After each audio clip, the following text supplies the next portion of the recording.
عکس لگا کے بیٹھے ہیں جی کوئی شیخ الاسلام بھی بولے تو چھوڑیں اس کو بھی نا، جی کوئی لیمین بولے تو اس کی تو خیر پوچھ کیا، شیخ الاسلام کو بھی نہیں چھوڑتے لوگ. بہت خوب بھائی، اللہ اکبر.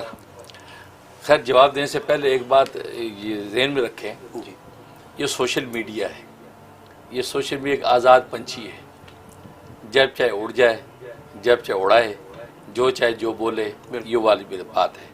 لہٰذا جس کے من میں جو آتا ہے سوشل میڈیا پہ آ جاتا ہے اور آپ کے اپنے خیالات نظریات کو شیئر کرنے لگتا ہے اور اس کو جو ہے قرآن حدیث کا حوالہ دے کے سمجھتے کہ بس میں نے اپنا حق ادا کر دیا اشاعت دین دفاع اسلام کا. تو سوشل میڈیا پہ صورتحال یہ چل رہی ہے.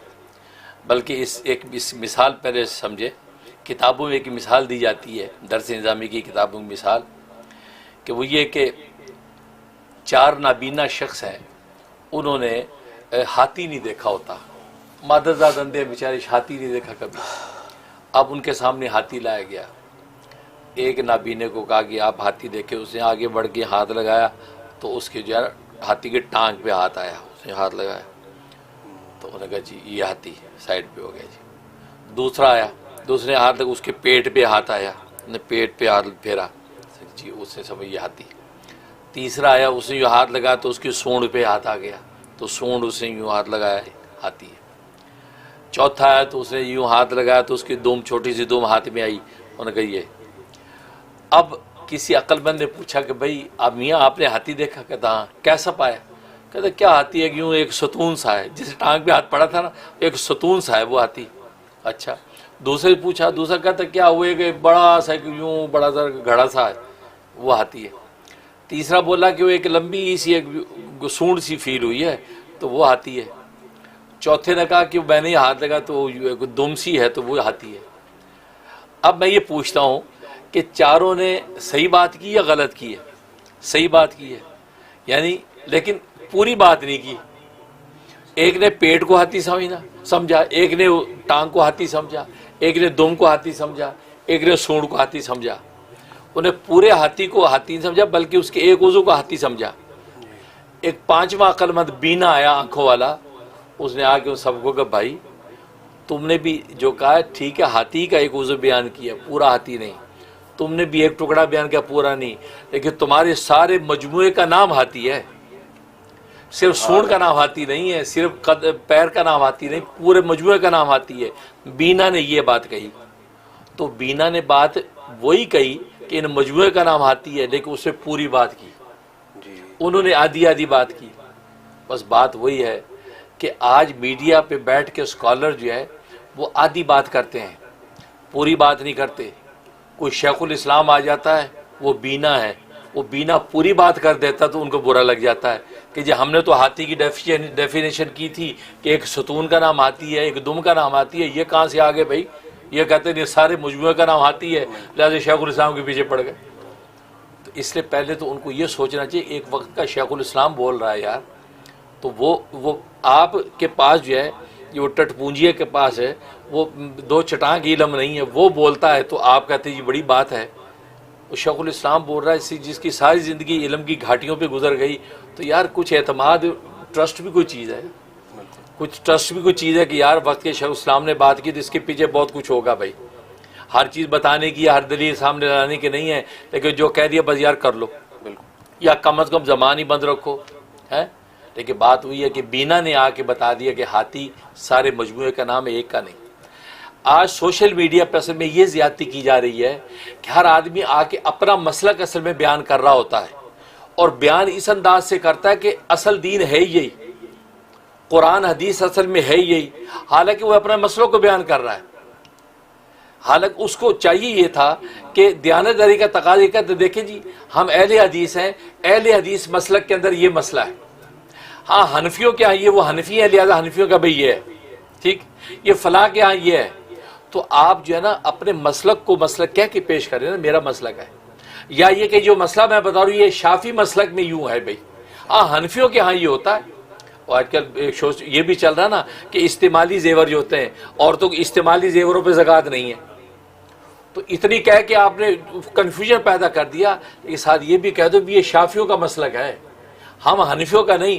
حنفی جو ہے حنفیہ کے ہاں استعمالیوں پر بھی استعمالی زیور پہ بھی زکوٰۃ ہے. تو یہ جو بددیانتی کی جا رہی ہے یا تو جان بوجھ کے دانستہ کی جا رہی ہے یا یہ کہ نادانستہ وہ کی جا رہی ہے, جس سے کیا ہوا وہ عام سننے والے کنفیوژن کا شکار ہو رہے ہیں. وہ ہمیں آ کے پوچھتے حضرت وہ آپ تو یہ فرماتے تھے, میں نے سوشل میڈیا پہ سنا ایک مولانا یوں کہہ رہے تھے. ہم نے کہا یار مولانا وہ اہل حدیث ہیں, لہٰذا انہوں نے اپنے اہل حدیث مسلک پہ بات کی ہوگی. بالکل. لیکن وہ یہ بولے نا کہ ہم اہل حدیث مسلک کے مطابق چونکہ یوں ہے لہٰذا یہ یوں کرنا چاہیے. اب جو اہل حدیث سن رہے ہوں گے وہ اس پہ عمل کریں. لیکن حنفی تو کنفیوز نہیں ہوگا نا. حنفی کیا کہ میں حنفی ہوں بھائی, اس لیے مجھے تو کوئی سروکار اس سے نہیں ہے.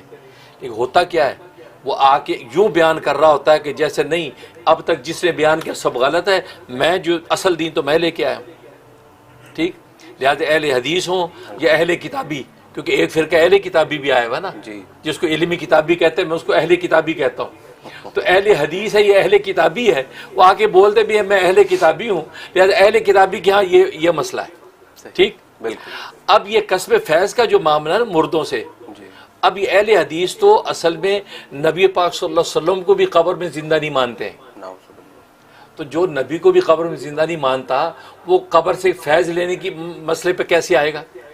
لہٰذا آپ صاف کہ جی دیکھیں جی ہم اہل حدیث ہیں, ہم تو نبی پاک کو قبر میں بھی زندہ نہیں مانتے ہیں, ہم تو ان کے ممات کے قائل ہیں, ہم تو حیات انبیاء کے قائل ہی نہیں ہیں. لہٰذا قصہ یہیں ختم ہو گیا نا, یہیں سے رستے الگ ہو گئے ہیں. کیوں؟ اس لیے کہ اہل سنت والجماعت کا برحق مذہب ہی ہے, اہل سنت والجماعت کا برحق مذہب یہ ہے کہ جناب وہ ہم حیات انبیاء کے قائل ہیں, انبیاء اپنی قبر میں زندہ ہیں. ٹھیک, اسی طریقے سے مرنے والے جو جاتے ہیں وہ بھی فی الجملہ جو زندہ ہیں, اولیاء اللہ قبروں میں زندہ فی الجملہ زندہ ہیں. ٹھیک ہے نا. تو مطلب ہے کہ یہ تو ایک ایسے قطعی عقیدے جو اہل سنت والجماعت کے ہیں. تو جب ہم قبروں کے اندر انبیاء اولیاء کو زندہ مانتے ہیں تو ہم تو کسب فیض کا ہی عقیدہ رکھیں گے نا. بالکل. اور آپ چونکہ زندہ نہیں مانتے نعوذ باللہ, اور آپ ان کو کہتے قبر کے اندر کل حجر و شجر, نعوذ باللہ بعض مماتی فرقے تو یہ کہتے کل حجر و شجر, کہ پتھر کی طرح نعوذ باللہ نبی پاک قبر میں پڑے, پتھر کی طرح مردہ نعوذ. جب آپ کا یہ عقیدہ ہے تو پھر آپ کسب فیض کو کیسے مانیں گے قبروں سے؟ آگے سمجھ. اصل میں یہ وہ جڑ جو ہے نا, آپ جڑ کو بیان نہیں کرتے بددیانتی کی وجہ سے, اور پھپتیاں اڑاتے ہو جی اور شیخ الاسلام نے کہا جی وہ بزرگوں کا فیض مرنے کے بعد کم نہیں ہوتا بلکہ بڑھ جاتا ہے. او جی دیکھو جی یہ کیا فنی بات کر دی. نہیں, آپ اپنے مسلک پر بول رہے ہیں, کیونکہ آپ تو مردوں کو زندہ نہیں مانتے نا, اولیاء انبیاء کو زندہ نہیں مانتے, تبھی آپ یہ بات بول رہے ہیں. اور وہ شیخ الاسلام اہل سنت والجماعت کا سرخیل ہے تو وہ تو زندہ مانتا ہے. ٹھیک ہے, لہذا ان سے کسب فیض کے بارے میں وہ تو یہ بات کرے گا. لہذا راہ شروع سے الگ ہے, آپ کو ٹاپک ہی نہیں, آپ پھپتی اڑانے کا حق ہی نہیں رکھتے. یا تو کوئی ایسا اجماعی اور متفق علیہ مسلک ہو, اس کے اندر کوئی دوسری بات کی گئی ہو تو پھر آپ کھڑے ہو نا کہ یہ تو پوری امت کا ایک ہے اور یہ آپ یہ کیا بات کر رہے ہیں. اس لیے یہ ایک کلیئر تمام سوشل میڈیا دیکھنے والے اس بات کو ہمیشہ ذہن میں رکھیں. اب جاوید غامدی جیسا آدمی کچھ بولتا ہے تو وہ اپنے مسئلے کے نظریے پہ ایک بات بول رہا ہے, آپ اس کو اصل دین کیوں سمجھ رہے ہیں بھائی, آپ اصل قرآن کیوں سمجھ رہے ہیں؟ ٹھیک ہے, اس نے اپنے مسلک پر نظریے پہ بات کی ہے جی.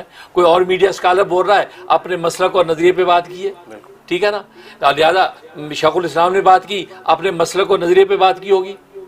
لہٰذا کنفیوژن, کیونکہ یہ مسالک تو موجود ہے نا, یہ سارے ایک تو نہیں ہے, ہر ایک کا اپنا اپنا ذریعہ ہے.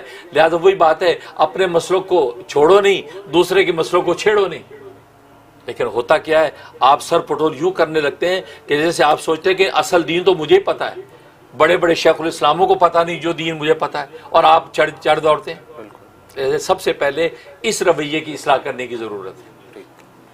اب دوسری بات, آپ یہ کہہ رہے ہیں کہ جی زندہ اگر ہوتے تو زندہ سے فیض اٹھانا, چلو وہ تو سمجھ میں آتا ہے, اس کا مطلب آپ زندوں کے فیض اٹھانے کے قائل ہیں کہ زندہ مشائخ سے فیض اٹھایا جا سکتا ہے.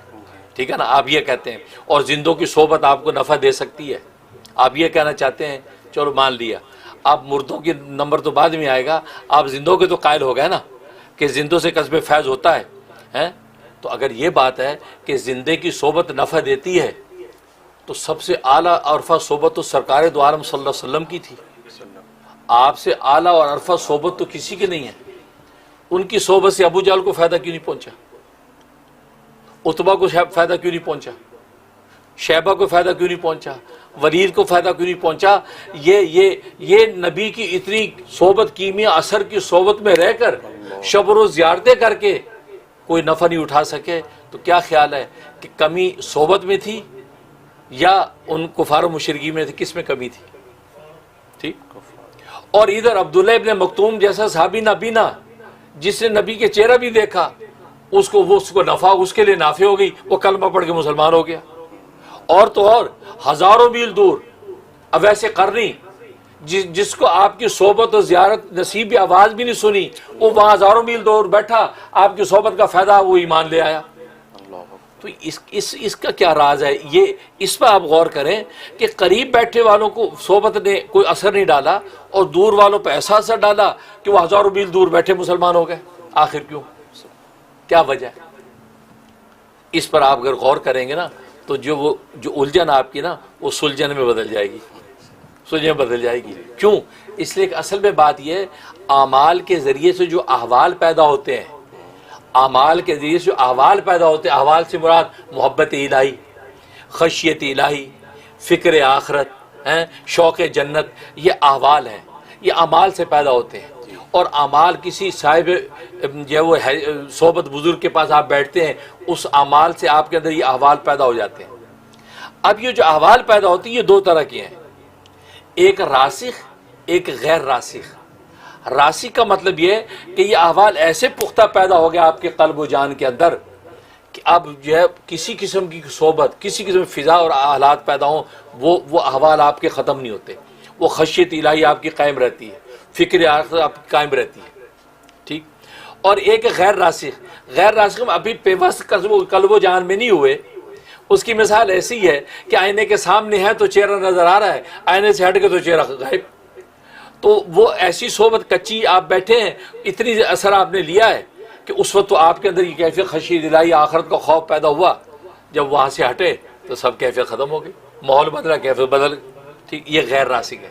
تو راسخ احوال غیر راسخ احوال پیدا ہوتے ہیں صحبت کے ذریعے، کیونکہ صحبت میں بات ہو رہی ہے. کیوں؟ اس لیے کہ آپ کو پتہ ہے کہ یہ اعمال کے اندر احوال کی جو تبدیلی آتی ہے وہ یا تو تعلیم سے آتی ہے کہ وہ شیخ تعلیم دیتا ہے، تعلیم سے آپ کے احوال کے اندر تبدیلی آتی ہے، یا وہ دعا کرتا آپ کے لیے، وہ دعا سے آپ کے احوال میں تبدیلی آتی ہے، آپ کو خوف الہی خشیت پیدا ہو جاتی ہے. یا تیسری صحبت، اس کی صحبت میں آپ بیٹھتے ہیں، اس شیخ کی صحبت میں بیٹھتے ہیں، ان کی خاطر توجہات آپ کی طرف پڑتی ہیں، اس سے آپ کے اندر تبدیلی آتی ہے.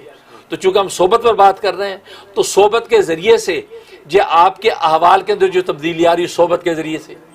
اب صحبت کے ذریعے سے احوال میں تبدیلی کی جو شرط اول ہے وہ باہمی مناسبت، روح کی روح کے ساتھ مناسبت. وہ جو صاحب صحبت کی روح کے ساتھ آپ کی روحانی مناسبت کتنی ہے، جتنی مناسبت آپ کی قوی ہوگی اتنی تیزی سے احوال آپ کے بدلیں گے. کیونکہ اس کی شرط جو ہے، فیض کی شرط جو ہے وہ کیا ہے؟ وہ باہمی روحانی مناسبت شرط ہے. شرط فیض باہمی روحانی مناسبت ہے. اب آگے صاحب شاہ زندہ ہے یا مردہ ہے، دور ہے یا نزدیک ہے، سے بحث ہی نہیں ہے. کہ اگر اس کا تعلق جو ہے قریب قرب سے ہوتا تو ابو جہل پر صحبت کا اثر ہوتا اور وہ ایمان لاتا، اور اب ایسے کرنی خدا نخواستہ اسلام میں داخل نہ ہوتا. عتبہ شیبہ آپ کو دیکھ کے مسلمان ہوتے، ابن مکتوم آپ کو نہ دیکھ کر ایمان میں نہ آتا. کیونکہ اگر یہ ہے یہ قرب و صحبت کا تعلق ہوتا یا مردہ زندہ کے ساتھ تعلق ہوتا، اس کا تعلق تو روح کی روح کے ساتھ مناسبت سے ہے. آپ کی اس صاحب صحبت کے ساتھ روحانی مناسبت کیسی ہے؟ اس سے تعلق ہے. یہ بھلے دور ہے تو بھی اثر دکھائے گی، قریب ہے تو بھی اثر دکھائے گی، صاحب فیض زندہ ہے تو بھی اثر دکھائے گی، صاحب زیادہ قبر میں تو بھی اثر دکھائے گی. اور قبر کے اندر ہم تو اہل سنت والجماعت کا عقیدہ ہے قبر کے اندر وہ زندہ ہے. انبیاء قبر کے اندر زندہ ہیں، ٹھیک، اولیاء قبر کے اندر زندہ ہیں.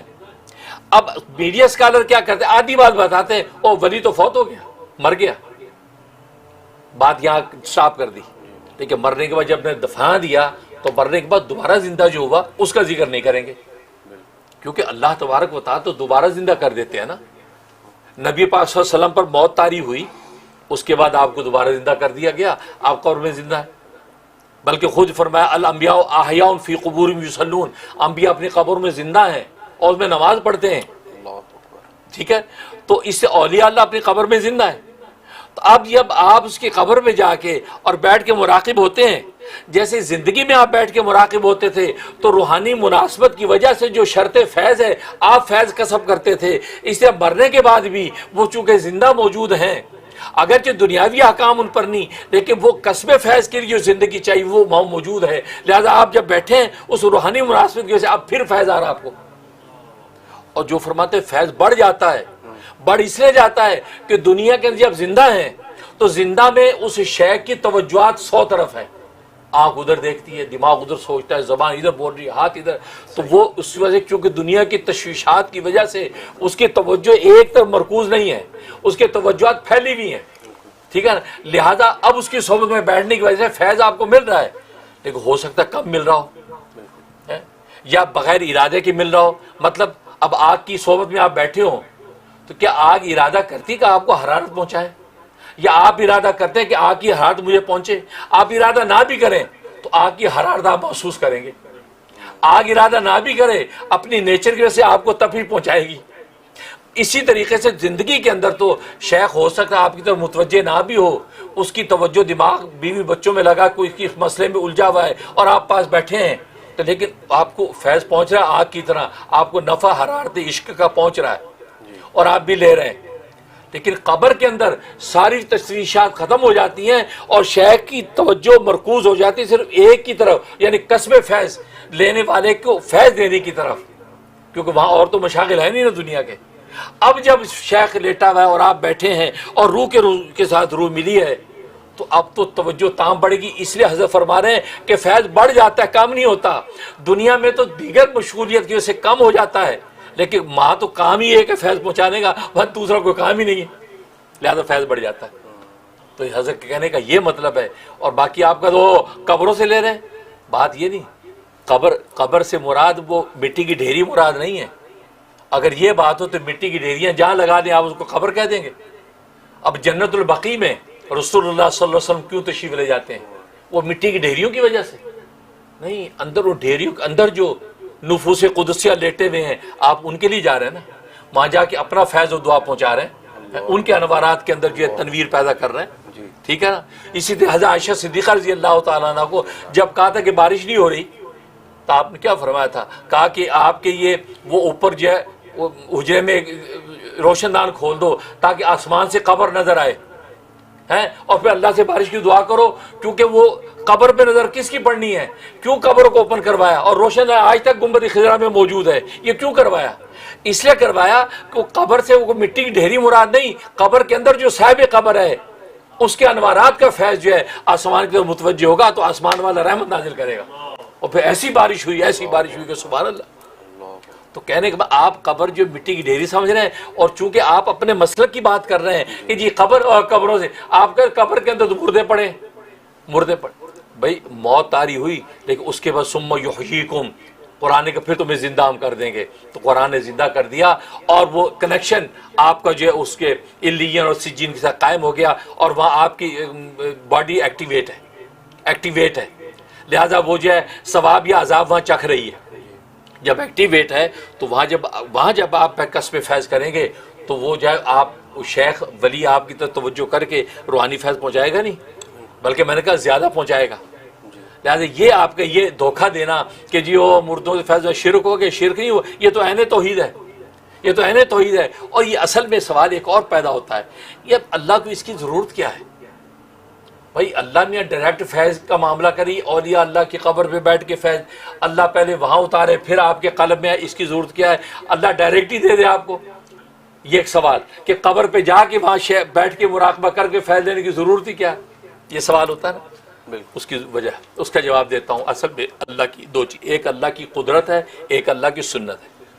اللہ کی قدرت یہ ہے بغیر ماں باپ کے پیدا کر دے، آدم علیہ السلام کو پیدا کیا ہے نا، بغیر ماں کے پیدا کر دے، اماں ہوا کو پیدا کیا ہے نا، بغیر باپ کے پیدا کر دے، حضرت عیسیٰ اسلام کو پیدا کیا ہے، اور ماں باپ کے ملاپ کے ساتھ پیدا کر دے جیسے ہمیں اور آپ کو پیدا کیا، اور ماں باپ کے ملاپ کے باوجود کسی کو پیدا نہ کرے۔ کتنے لوگ ہیں جو بانجھ پڑے اولادیں نہیں ہیں؟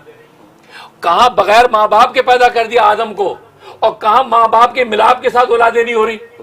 یہ سب اللہ کی قدرتیں ہیں نا۔ ایک ہے اللہ کی سنت، اللہ کی سنت یہ ہے کہ ماں باپ کے ملاپ کے ساتھ اللہ پیدا کرتا ہے، قدرت اللہ نے دکھا دی اپنی، لیکن اللہ کی سنت یہ ہے کہ ایک طریقہ وضع کیا اس کے مطابق. تو اللہ کی قدرت تو یہ ہے کہ اللہ ڈائریکٹ آپ کو اپنا فیض دے دے، ان چیزوں کی ضرورت ہی نہیں. لیکن اللہ کی سنت ہے کہ اللہ تبارک و تعالی نے اپنے مظاہر دنیا میں قائم رکھے ہیں. یہی وجہ تھا اللہ انبیاء بھیجتے ہیں. اللہ کو انبیاء بھیجنے کی کیا ضرورت تھی؟ اب اللہ میاں ڈائریکٹ پوری دنیا کو لے کے چلتے. اس کا انبیاء کو بھیجنا مطلب یہ اللہ کی سنت ہے کہ انبیاء کے ذریعے سے آگے پیغام حق پہنچاتے ہیں. اس طرح اولیاء اللہ پیدا کرتے ہیں، اولیاء اللہ کو اللہ تبارک و تعالیٰ اپنے انوار کا مظہر بناتے ہیں، اولیاء اللہ کے ذریعے سے آگے فیض پھیلاتے ہیں. یہ اللہ کی جو ہے سنت ہے کہ اولیاء اللہ کی صحبتوں میں جیسے مرد عورت کی صحبت سے اولاد پیدا ہوتی ہے، ایسے مرید و شیخ کی صحبت سے روحانی اعمال پیدا ہوتے ہیں. اس لیے اللہ تبارک و تعالیٰ نے یہی اپنی سنت قائم کر رکھی ہے. اب مجھے بتائیے، وہ میڈیا اسکالر بتائے کہ حضرت جبرائیل الصلوۃ والسلام نے حضرت مریم کے پاس آ کے ان کے یہاں سینے میں پھونکا تھا، اللہ کو اس تکلف کی ضرورت کیا تھی؟ بتائیے کیا ضرورت تھی اس تکلف کی؟ جبکہ یہاں کوئی جسمانی صحبت نہیں ہوئی، کوئی نارمل ریلیشن شپ نہیں ہوا. یہ پھونکوں سے اولادیں پیدا ہوتی ہیں؟ کہاں ہوتی ہیں؟ عام نارمل روٹین تو نہیں ہے. اللہ کو اس تکلف کی ضرورت کیا تھی؟ اللہ ڈائریکٹ ہی ان کو حاملہ کر دیتا. جب اللہ نے اتنے قدرت کے کرشمے دکھا دیے تو اللہ یہ بھی قدرت کا کرشمہ دکھا دیتا. کیوں اللہ نے بھیجا؟ یہ اللہ کی سنت، اللہ کی سنت. اللہ کی قدرت وہی آدم حوا، یہ اللہ کی سنت ہے کہ ایک جو ہے نا ایک ریلیشن کو ظاہر کرنا ہے، اور نوعیت اس کی کچھ بھی ہو. اور پھر دیکھو وہ جو واسطہ بنا ہے جبرائیل، اس سے کیا الفاظ کہے؟ جب اب مریم نے کہا قالت انی اعوذ بک من الرحمانی، یہ پناہ مانگی، میں رحمان کی پناہ مانگتی ہوں. ان کنت تقی، اگر تو اللہ سے ڈرتا ہے تو یہ کہاں یہاں آ گیا میرے پاس؟ وہ کیا کہتے ہیں؟ کیا کہا؟ قال انما انا رسول ربک. جبرائیل نے کہا میں تیرے رب کا قاصد ہوں، اس کا رسول ہوں. کیوں آئیں؟ لیاہبا لکی غلاما زکیہ، میں اس لیے آتا کہ میں تجھے دوں بچہ، ذہین سمجھدار بچہ تجھے دوں. بچہ دوں کی نسبت کون کر رہا ہے؟ جبرائیل بول رہا ہے میں تجھے بچہ دوں. بچہ دیتا کون ہے؟ اللہ دیتا ہے. وہاں جبرائیل یہ نہیں کہہ رہا کہ میں اس لیے آیا ہوں تاکہ اللہ تمہیں بچہ دے میرے ذریعے سے. کوئی ذریعے کیا کر لی احبالہ کی غلام سے کیا تاکہ میں دوں تجھے بچہ ذہین سمجھدار. تو احبا جو ڈائریکٹ کہا، اس کا کیا جواب دیں گے؟ کیا تعویل کریں گے؟ اب یہ کہیں گے نہیں وہ اصل میں احبا کی مراد ہے کہ واسطہ ہے. تو بھئی یہاں تو واسطے کا بات ذکر ہی نہیں کیا. تو معلوم یہ ہوا اسی طرح کا شیخ جو ہوتا ہے نا، شیخ کہتا ہے کہ میں نے اپنا فیض تمہیں دے دیا، اس کا مطلب وہ ایسی جیسے جبرائیل نے کہہ دیا. اصل بات وہی ہے، اوپر سے وہ چشمہ فیض ہے، یہ اس کا کیا بنا؟ یہ قاسم بنا. جیسے نبی پاک فرماتے ہیں انا قاسم واللہ موتی، میں تو تقسیم کرنے والا ہوں، اللہ عطا کرنے والا ہے. تو عطا تو اللہ ہی کی ہے، لیکن جبرائیل نے اپنی طرف لیاہبالہ کی نسبت کر کے بتا دیا کہ اللہ نے مجھے مظہر بنایا ہے فیض کا، اور میرے ذریعے سے یہ بچہ دینے کا فیض پہنچے گا. بالکل اسی طریقے سے اللہ ان مشائخ کو، بھلے وہ زندہ ہوں یا قبروں کے اندر موجود ہیں، تو ان کو یہ اللہ اپنا مظہر بناتا ہے اپنے فیوز کا، اور وہاں جا کے آپ کسب کرتے ہیں تو اللہ تبارک و تعالیٰ ان کے ذریعے سے آپ کو فیض پہنچتا ہے. اور آپ کہتے ہیں ماشاءاللہ فلاں بزرگ سے مجھے فیض ہوا، جیسے جبرائیل کہتا ہے میں تمہیں دے رہا ہوں. تو وہاں جب آپ یہ مانتے ہیں تو یہاں ماننے میں کیسے شرک ہو گیا؟ وہاں شرک نہیں ہوا تو اس آیت کو آپ پہلے شرک قرار دیں کہ جی لیاہبالہ کی غلام زکیہ، یہ جبرائیل نے جو کہہ دی تو شرک کر دیا. جبرائیل کون ہوتا ہے؟ بچہ دینے والا. بچہ تو اللہ دیتا ہے. تو پہلے آپ اس آیت کو خدا نہ خواستہ مشرکہ نہ کہیں، پھر آپ اس کسب فیض کو شرک کہیں گے نا. تو معلوم یہ ہوا کہ آپ کو یہ بات ماننا پڑے گی کہ یہ جو ہے یہ شیخ الاسلام نے جو بات کی بالکل برحق کہی ہے، لیکن چونکہ آپ کی فیلڈ نہیں ہے، آپ کی فیلڈ نہیں ہے، آپ کا مسلک نہیں ہے، آپ کا نظریہ نہیں ہے، آپ ایسی وادی میں قدم رکھ رہے ہیں کہ جہاں آپ اجنبی ہیں. آپ کو اس میں ہاتھ نہیں ڈالنا چاہیے. آپ وہاں ڈالیں جہاں آپ کو مناسبت ہو. یہاں آپ کو چونکہ مناسبت نہیں ہے لہٰذا آپ کو چھمبا لگ رہا کرے وہ یہ قبروں سے فیض کیسے ہو گیا. لیکن بات بھی قبروں سے مراد کیا ہے؟ وہ اندر جو زندہ سلامت ولی پڑے ہیں یہ ان کی. اور وہ میں نے بتا دیا روحانی مناسبت اگر زندہ کے ساتھ نہیں ہے تو زندہ نبی سے بھی فائدہ نہیں ہوگا، اور روحانی مناسبت مردہ کے ساتھ بھی ہے تو مرحوم سے بھی آپ کو فیض پہنچے گا. ٹھیک ہے؟ تو اصل شرط فیض جو ہے وہ مناسبت ہے. تو شیخ الاسلام جو بات کہہ رہے ہیں کہ اصل میں بزرگوں کا فیض بڑھ جاتا کا مطلب یہ ہے کہ جن بزرگوں سے آپ کی روحانی مناسبت ہے آپ ان کو مراقب ہوں بیٹھیں تو آپ کو اس چشمہ فیض سے اللہ تعالیٰ فیض پہنچائے گا. جیسے جبریل کو واسطہ بنایا مریم کو عطا کا, اللہ ان مشائخ کو واسطہ بنائیں گے آپ کے فیض کے عطا کا. تو جب وہاں شرک نہیں تو یہاں شرک کیسے ہو گیا؟ اس کا مطلب یہ ہے کہ آپ صرف ذاتی اراد کرتے ہیں اور اپنے مسئلوں کو پروموٹ کرنے کے لیے بات کرتے ہیں, لیکن دیانتداری یہ کہ آپ بولا کریں ہم چونکہ اہل حدیث ہیں یا ہم اہل کتابی ہیں. اہل کتابی چونکہ قبروں میں ہم اولیاء اللہ کو مردہ مانتے ہیں, نعوذ باللہ انبیاء کو مردہ مانتے ہیں, زندہ نہیں مانتے, لہٰذا ہم اس مسئلوں کے مطابق فیصلہ نہیں کرتے. آپ صاحب بولیں تاکہ پتہ چل جائے کہ اصل شناخت آپ کی ہے کیا. آپ جو ہے وہ اہل کتابی ہیں جو اہل سنت والجماعت نہیں ہیں. جب اہل سنت والجماعت نہیں ہیں تو پھر اہل سنت والجماعت کے مسلک پر یا ان کے جو ہے وہ نظریے پہ اعتراض کرنا آپ کا بنتا ہی نہیں ہے. آپ اپنا راستہ لیں اور اہل سنت والجماعت کا سرتاج جو ہے وہ اپنے راستے پہ چلتا رہے گا. جی شکراً, جزاک اللہ خیر. حضرت پیچیدہ بات تھی حضرت, آپ نے بڑے اچھے آسان طریقے سے اس کو سمجھایا. الحمدللہ. اس سے ضمناً حضرت ایک سوال یہ بھی نکلتا ہے کہ جب قبرستان جاتے ہیں تو وہاں پہ ایک دعا پڑھی جاتی ہے, ان کو سلام کیا جاتا ہے مردوں کو, اور پھر ان سے بات کی جاتی ہے کہ ہم بھی آنے والے ہیں, آپ سے ملنے والے ہیں جلدی. تو حضرت اس سے کیا ہم یہ سمجھیں کہ وہ جو بھی مسلمان مردے ہیں وہ سب زندہ ہی ہوتے ہیں؟ بالکل یہ تو ہے نا, اس کا مقصد ہی ہے. اولیاء اللہ کی تو بات آپ نے فرمائی, نہیں عام مردے بھی عام, بالکل عام مردے زندہ ہوتے ہیں, تبھی تو وہاں پہ قبر میں عذاب و ثواب کو چکھتے ہیں. کہ ورنہ اگر آپ ان کو مردہ مان لیں تو پھر عذاب ثواب کا کیا مطلب رہا؟ ٹھیک ہے نا. بلکہ بڑی اچھی بات یہ لکھی ہے علماء نے کہ آج کل یہ سیٹلائٹ سسٹم نے تو سارا مسئلہ آسان کر دیا. کیونکہ بعض دفعہ سوال اٹھتا ہے کہ جی نیک لوگوں کی روحیں تو اعلیٰ علیین میں چلے گی اور گناہ گاروں کی سجین میں چلے گی, تو قبر میں کیا ہے؟ قبر میں تو ڈھانچہ پڑا ہے.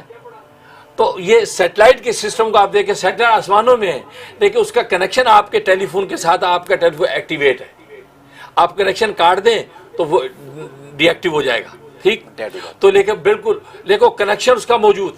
بالکل اسی طریقے سے یہ آج یہ سسٹم سمجھنا آسان ہو گیا کہ اعلیٰ علیین میں روح چلی گئی, سجین میں چلے گی, لیکن یہاں قبر کے اندر جو مردہ موجود ہے اس کا کنیکشن جو اللہ تبارک و تعالی باڈی کے ساتھ قائم رکھتے ہیں, جس سے وہ ایکٹیویٹ رہتا ہے. اس ایکٹیویٹ ہونے کی وجہ سے ثواب کا اثر بھی حاصل کرتا ہے, نفع حاصل کرتا ہے, اور عذاب کا اثر بھی چکھتا ہے. جیسے حدیث میں آتا ہے کھڑکی کھل جاتی ہے, جنتوں کے نظارے لیتا ہے, ادھر جہنم کی طرف سے کھڑکی کھل جاتی ہے, وہاں کی تکلیف اٹھاتا ہے. کیونکہ اگر بالکل ڈیڈ مان لیں گے تو عذاب ثواب کا تصور ختم ہو جائے گا. اب اگر ایک آدمی کہتا نہیں تو وہ اصل میں عذاب ثواب کا قائل ہی نہیں ہے, وہ تو معتزلی مذہب رکھتا ہے. کیونکہ معتزلہ اس کا انکار کرتے ہیں, اس لیے بہت سے میڈیا اسکالر وہ عذاب ثواب قبر کے قائل ہی نہیں ہے, کہتے کوئی عذاب قبر نہیں.